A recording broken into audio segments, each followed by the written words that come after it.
And still on election issue, Rice TV journalist Rufai has described Nigeria as a static country with irregularity in its electoral process after 100 years of its inception.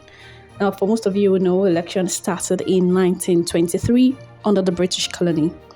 So I will let you listen to what Rufai has to say concerning the whole political process, the um, the beavers being tampered with and the Inec chairman and everything that concerning Inec, how compromised they were.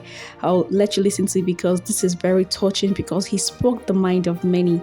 He spoke the mind of many. But I want you to know something that whatever the outcome of this election might be, you are the true heroes for standing tall and ensuring that your vote was counted. You're the true heroes of it. So let me just quickly allow you listen to what Oseni has to say concerning the electoral process. 100 years since Nigerians started voting. In 1923, we held the first election, then under the British. And if you look at things that dogged those elections, they're still evident 100 years after. So I submit to you this morning that the sad reality is that we have not changed pretty much in 100 years. Even when you look at the preceding elections of 1959 and also 1964, the massive irregularity that dogged those elections that led to all sorts of manipulations still hold sway. The only difference this time around is that the people are resilient. And in everything that has happened, on everything that would emerge from this election, I'll say the true heroes of this election are you, the Nigerian people, you watching me this morning that went out with your PVC to vote. In fact, I'd like to tell you to pat yourself on the back or clap for yourself. Because despite the tyranny, despite the suppression, despite the frustration, deliberately, you stood tall and you ensured your vote was counted. You stayed overnight at the polling unit and used your phones to become lights for the electoral officer to count the votes. A lot of you went there hungry 6 a.m. in the morning and you hardly ate anything until after the vote was counted. You stood there even when the thugs that failed to realize that they are a reflection of a failed state. The thugs that failed to realize that their own lives could be better if their politicians truly cared for them came to attack you that was trying to liberate them from their own suffering. But you stood tall despite the fact that the police officials couldn't fight them back in some cases or fought them back in some cases, and you ensured that your vote counted. Some of you were so bold that despite the fact that your blood was dripping, your sweat was dripping, you voted. Jennifer has been mentioned. Those are the heroes. Despite the fact that her eyes were patched after the brutality of thugs, she looked carefully at the party she wanted to vote and ensured she voted. Jennifer's spirit just shows all of us that we have that can-do spirit, and the people can truly take their country in their hands if they want. So in all of this, you the people were the true heroes. Anything that happens in this election is your resolve. Is you speaking loud and clear that you will not take the things you used to take anymore. And because of your resolve in this election, I can boldly say that the Nigerian people, come what may, that the next 100 years is assured if we're to take a panoramic view. Because I know it's a long walk to freedom and getting elections right in this country. And since you have done this, you will not relent in the next election cycle. But amidst all of this, we still had lack of capacity that was shown by Inec. Inec flip-flopped so many times. And I don't want to predict anything, but I think these elections will be highly litigated. And it's only a matter of time. Inec, after realizing that one of his officials had flip-flopped initially in an interview, when the official said that we didn't promise that we're going to put presidential election results on IREV, now came back to issue two statements saying it was a technical glitch. Who do we believe? But a key person in Inec said they didn't promise they were going to put presidential elections on IRF. And I wonder, if only we can play their videos back for them. What did they say initially? They said the joker in this election was going to be the fact that from polling units, they were going to post them onto the IRF. They bragged about it. I asked here on Friday, hope they are not going to complain no data. But like I said, it came to pass. I sadly want to be right on issues that denigrate my country. But like I said, all the concerns I raised about Inec here on Friday, all of them came to pass. All of them. It was still a case of they couldn't upload results. Some said password, some said technical glitch. It was still a case of the fact that the channels on the IRF were not properly working. I talked about the tech. I saw the interface. I said it. That interface was suspect. But it came to be. It came to be. Which is a sad reality. I also said it here on Friday. That hope will not have the situation like Amuwo or Dauphin in 2019, where ballot papers were burnt. That led to the disenfranchisement of those people and votes were not counted. But it happened again. You saw how ballot papers were burnt and people had to scamper for their lives. But this time around it was different. Because in all fairness, the police and the army responded to some. But some they couldn't respond to. And a police spokesperson was trying to justify incompetence by saying that what will police officers do when you have a mob of area boys and you have 2 police officers? Really? As though we are the ones that wear police officers' uniforms now. Never ascribe to incompetence, never ascribe to malice what you can explain with incompetence. I think the police PRO should be properly tutored on how to speak, really. Just like the police PRO, just like the police commissioner in Kano that saw a child voting.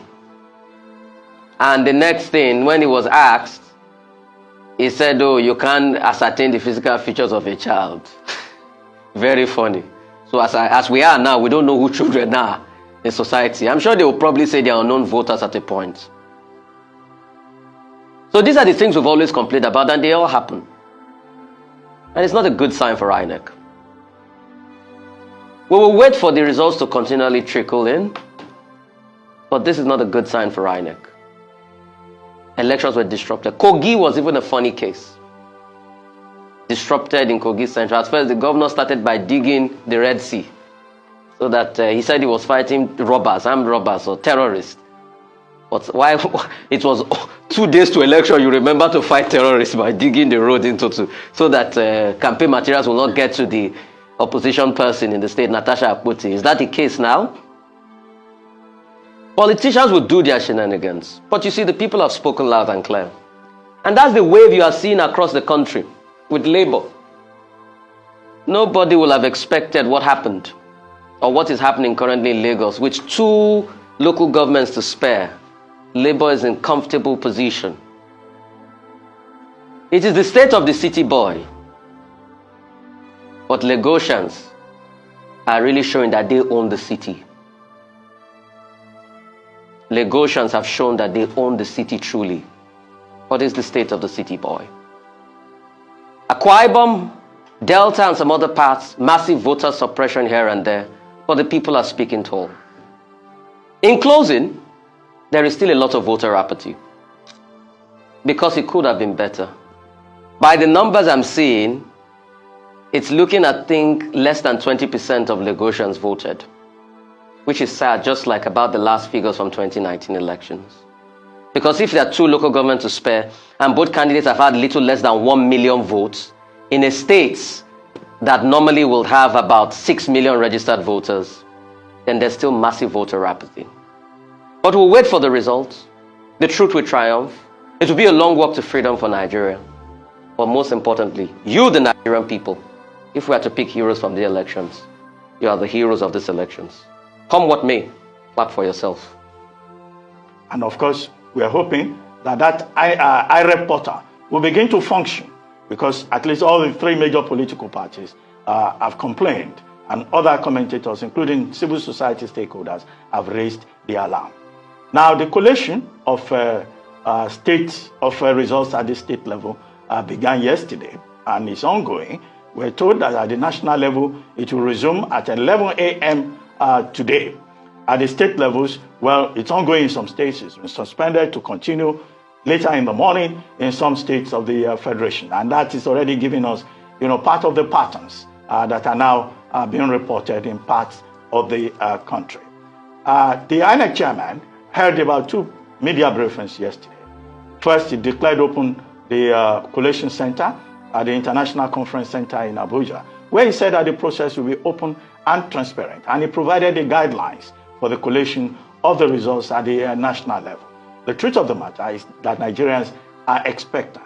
No election has been this emotional because of the issues at stake, because the stakes are much higher. However, not much has changed in terms of patterns, trends in electioneering in Nigeria. Violence is one major issue. Violence has been reported in parts of the country. In Idonre, a man was killed at the collation center. In parts of Lagos, there was violence. In Surulere, a particular lady, Jennifer Efidibana, was attacked. She was wounded in the face. Her face was bandaged. Then she went back, she got treated, she still came back and voted. In other parts of the country, there have been reports of killings. In Katsina, in Niger, ballot box snatching, in Kano. In fact, in Kano, the Inec office in one of the local governments was burned down yesterday morning. So you have the specter of violence in different parts of the country, protests in different parts of the country, indicating the dissatisfaction of the people. The EFCC arrested people who were trying to buy votes in Rivers and also in the Federal Capital Territory. There was also report of voter suppression in many parts of the country, with persons going to voting centers to warn people that this particular area belongs to a particular party, and if you go and do something different, you will be attacked openly. In Kano, there was also the report of underage voting. Underage voting to the extent that when the police commissioner was interviewed on television, his only response was that, well, he had no explanation for it. After all, the young man had a voter's card duly issued to him by Inec, and that you can't determine a man's age by just looking at his face or physical appearance. That is the kind of side comedy that we have seen in this election in terms of the trends that have been reported. And then, of course, on top of all of this, you then find the political parties engaging in vitriol as usual, engaging in hate speech. What is the big takeaway so far, as of this moment, will seem to be the fact that the Nigerian people are determined. They are resilient. Their resilience is the only thing that we can hold on to. Some people went to polling centers and slept overnight. Voting was supposed to open at 8:30 a.m., but some people went there as early as 12 midnight to go and sleep. In fact, some people went to some polling centers with their mattresses. In Etiosa, at one particular polling center, some people went there and organized barbecue. They went there with jollof rice and pepper soup.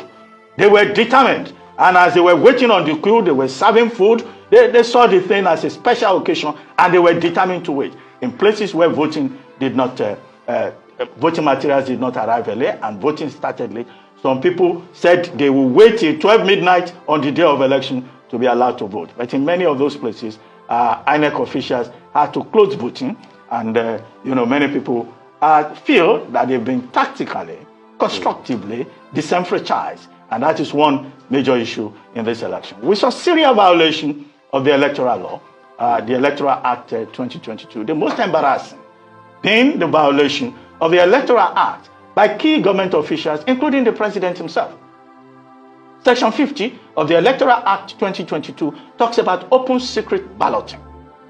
Section 122 of the Electoral Act 2022 says that you are expected to vote in secret.